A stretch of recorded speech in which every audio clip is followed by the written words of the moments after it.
Morning everybody, how are y'all doing today? I'm doing great because I'm finally back from Thanksgiving vacation. Well, I guess I got back a few days ago, but whatever, you get the point. I'm finally free of a bunch of my finals work, so I actually have time to sit down and make a video for once. I'd like to sincerely apologize for the extreme lack of uploads this month, but hey, college is college. I have to prioritize that. But whatever, putting that aside, I'm happy to be back because today we're going to be watching a video in defense of the PS Portal. Now, I'm sure you all have heard of the PS Portal at this point. It's one of the most useless and niche products probably that PlayStation has ever released. And basically, if you don't know what it is, it's kind of like a Wii U extension for your PS5, and it costs $200. Although there's really no point of getting it because you can already just stream your PS5 games to your phone via the mobile app for free. So really the only situation I could see this being useful in is if you have like a kid and your kid doesn't have a phone, but they want to play PS5 games while somebody's like watching TV or something. And besides that very niche situation, I can't really think of a situation in which this device would be useful. But who knows, maybe this video will change my mind. So anyway, without further ado, let's go ahead and get right into this. But what if I told you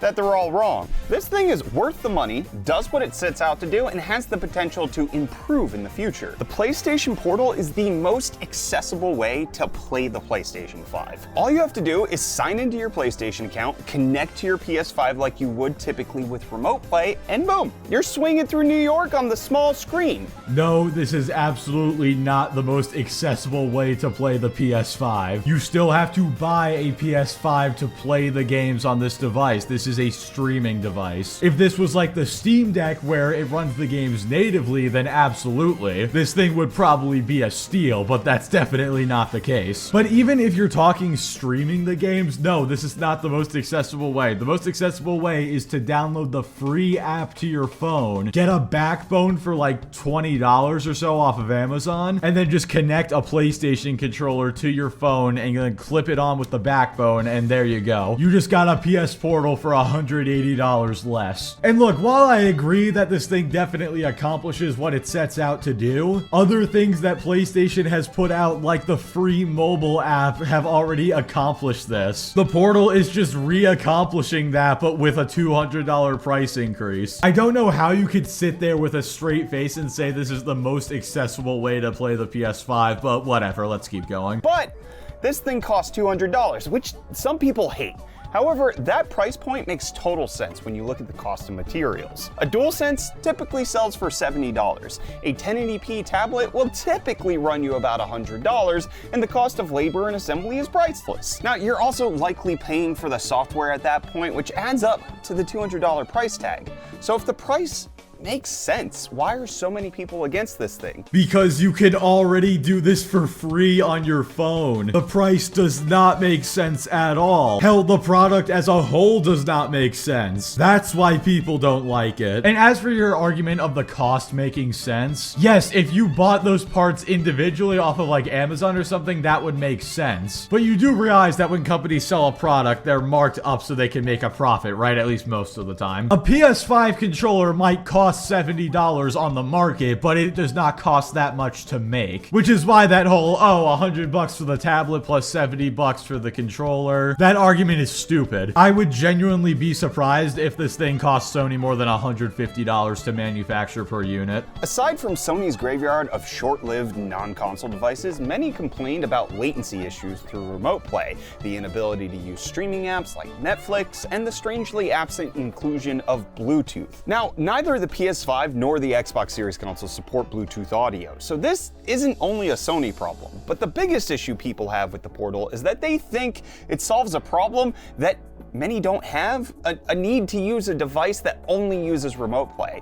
Yep, those are the issues that people have with it, especially that last one. Typically, when you make a new product, it's meant to solve a problem that people have. I'd be willing to bet that barely anybody out there has this problem, considering this was already solved with the PlayStation app. Also, I'm very interested to see how he's going to justify all those features that he just listed off missing, and how this thing is supposedly so great that it's worth $200 despite missing all those features. Also, the reason Xboxes and PlayStations don't have Bluetooth is because they're not portable. And correct me if I'm wrong, but I don't think consoles have ever been known for having Bluetooth. The PS Portal is a mobile device. Bluetooth is expected from this. And it's so obvious why they did this. They're trying to force you to buy those earbuds because those are the only headphones that work with this device, I'm pretty sure. But please tell me how this is worth $200. So many leading up to the launch wondered who would buy this if you could use a backbone that cost half the price, or connect your phone or tablet to a DualSense. And while these options are viable, imagine this. You have to go to the hospital with your sick child for a week. They're sleeping, you have nothing else to do because you're sitting in the hospital. Now, your family members, your wife, your significant other wants the status update on what's going on with the child as things are happening. So you don't want to take away your phone's ability to actually communicate with your loved ones, but you still want to be able to access your PlayStation games at home to kill the downtime at the hospital. Many caregivers know what I'm talking about. Just because your child's in the hospital doesn't mean you're doing anything. It just means you're there. You just have to be physically present. And that's where the Portal allows me to keep my phone on hand like I am going to have to be at the hospital, but also still enjoy my games without having to bust out an unwieldy tablet setup. All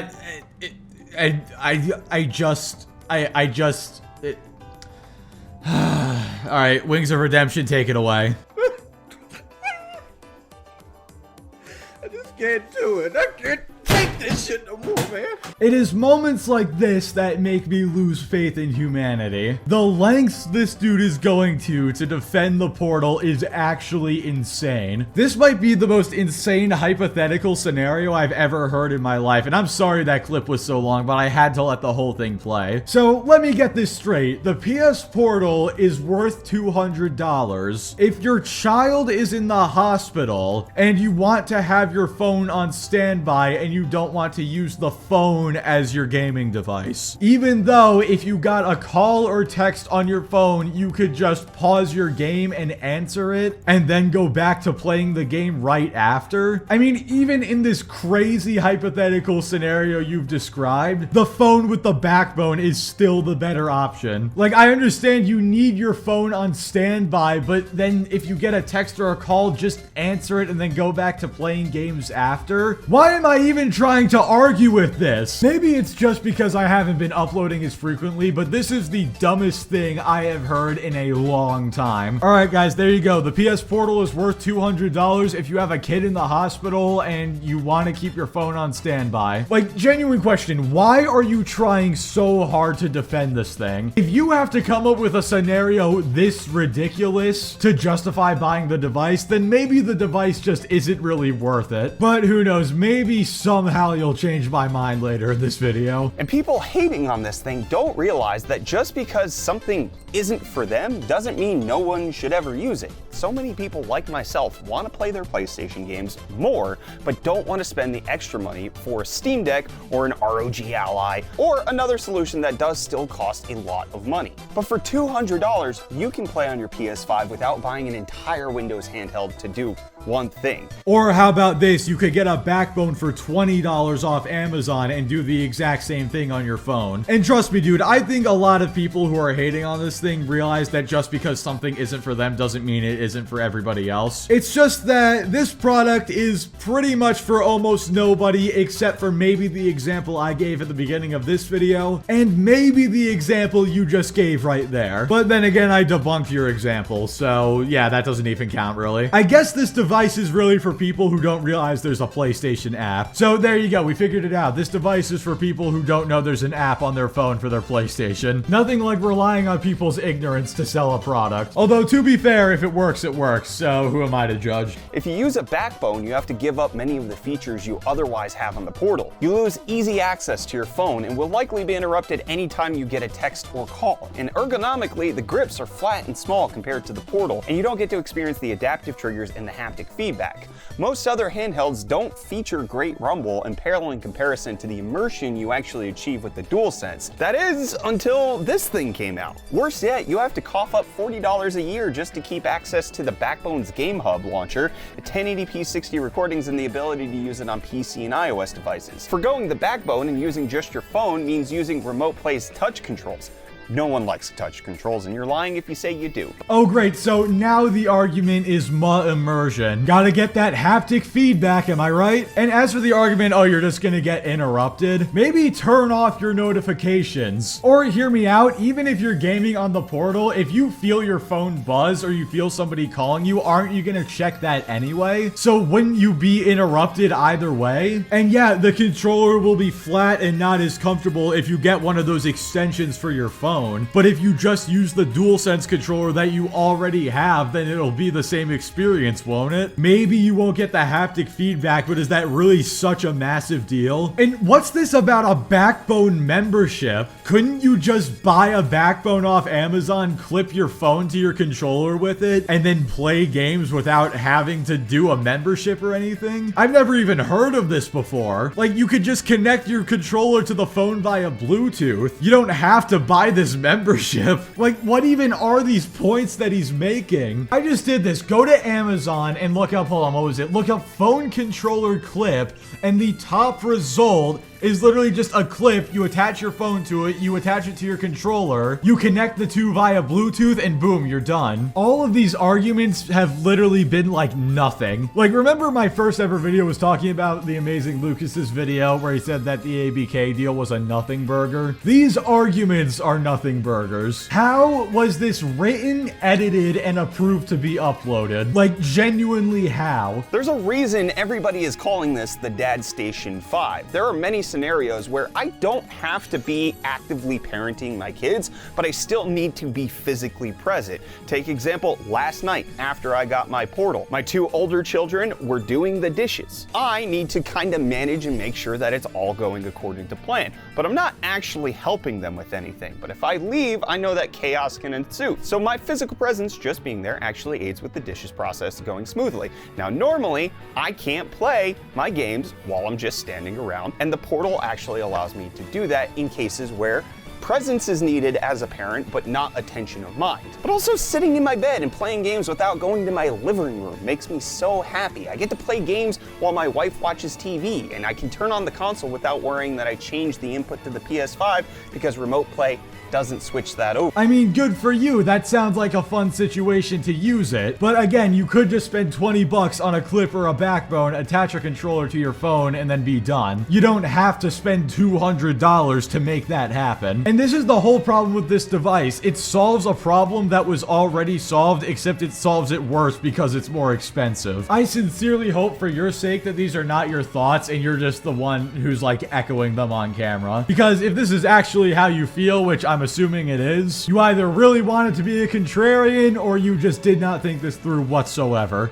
Now, that is a standard feature of Remote Play, but it's convenient nonetheless. And it's perfect for the holidays, as the kids can use the Portal as both a controller and a second screen, since other controllers can still be paired to the system while Remote Play is in use. Why do they need a second screen for the same console? They're both looking at the same thing on like a 65-inch TV. Why do they need a second screen? Dude, I swear to God, I'm gonna go insane making this video. Now, I don't think this dude's a pony or anything. I think he's just being incredibly stupid. But these points are so dumb, it's starting to make the ponies look intelligent. But just wait, guys. He's about to argue against the device in a video about why everybody's wrong about it being bad. However, I can't stress enough that you ensure the 5 gigahertz band is in use before you start playing games on the Portal. For some reason, the PS5 will default to using the 2.4 gigahertz bands on a wireless connection, despite it having the ability to switch to the more powerful signal.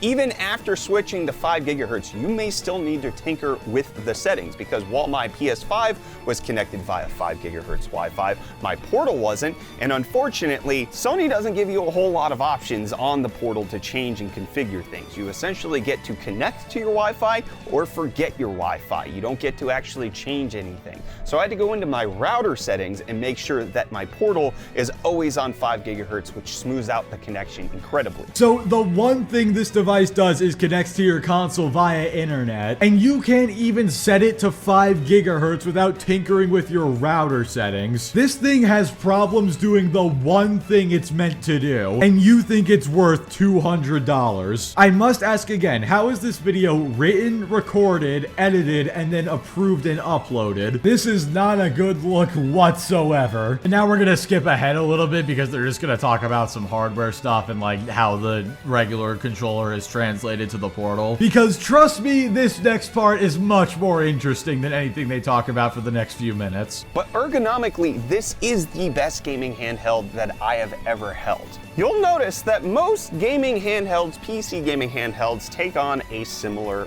form factor. They're all rounded and force you to fully cup the sides like this, with your pinkies and everything falling down behind the back of the device. Now, the Lenovo Legion Go that we have here, you do get to separate, so you can open your hands a little bit or keep things separated. But the DualSense Ergonomics, where I get to hold this like I do a regular controller, I get to freely keep my fingers open without having to lose control of the device, being able to put my fingers in between the screen, honestly makes this so much more comfortable for extended long play sessions. Were you not just holding that thing in the exact same way you were holding all the other devices? When you're holding a regular controller, you still have to cup it and grip it so you don't drop it. I'm genuinely confused how this is different from the Steam Deck or the Switch or anything like that. I hold my Steam Deck and my Xbox controller in the exact same way. I still use all my fingers in the same way on both controllers. I have my 3 fingers gripping the back, I have my pointer fingers on the triggers, and then I have my thumbs on the sticks and buttons. The longer this video goes on, the more I'm starting to wonder if they told ChatGPT to write a script, which makes a very bad argument for why the PS Portal is worth the money. Like, I refuse to believe that humans could have written this and approved it. But the most egregious miss is honestly the lack of Bluetooth. I know you can plug into the headphone jack, which also allows for 3D audio where compatible, but Sony definitely just dropped the ball here. It's even worse since we have to wait for Sony's PlayStation Link audio devices to be released sometime in December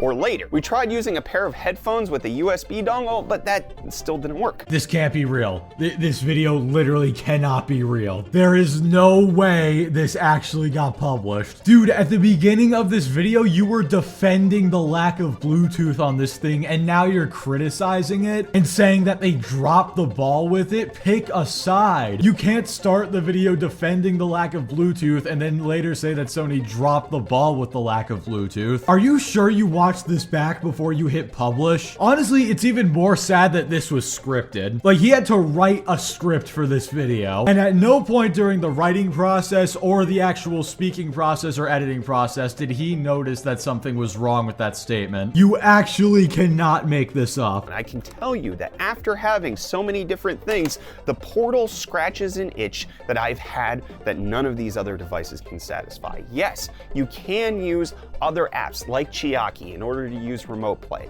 but you have to do weird workarounds for the audio in order to get them to work properly. Then you're also dealing with the worse ergonomics as well as the fact that you don't have the exact haptics that the PlayStation 5 offers. And personally, some of my favorite games happen to be PlayStation single-player story-driven narrative games, and that is exactly what the Portal unlocks for me to do. I'm probably starting to sound like a broken record at this point, but your phone already had this ability. No workarounds or anything, and you can use the original DualSense controller with it. This problem was solved years ago for free, and yet for some reason in 2023, almost 2024, we're praising Sony for resolving this problem for $200 extra. It almost feels like he wrote the script and made this video on autopilot. Like, he wasn't really thinking while he was making the video. The wind just kind of blew in his ears and he wrote down whatever he thought it said. That's the only explanation I can come up with for how this ever got released. Then again, this is the same guy who said that the Steam Deck OLED wasn't a good upgrade from the first one, despite it having a better screen, longer battery life, more storage. It's lighter, I believe. At least that's what I've heard from Delta. But either way, he'll dunk on the Steam Deck OLED for not being a good upgrade, but then he'll praise Sony for releasing a $200 version of an app on your phone. You love love to see it.